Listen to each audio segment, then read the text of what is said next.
You ask Tiger to solve. This deals with linear equations with one unknown. The final result is k equals 1 over 12.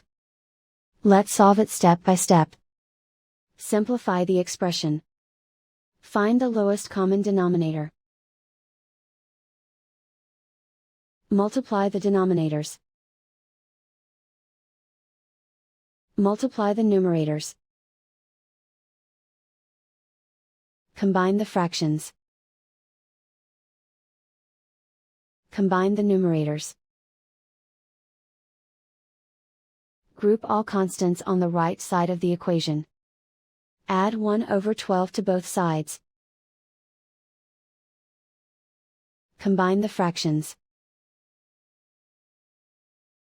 Combine the numerators. Reduce the zero numerator. Simplify the arithmetic.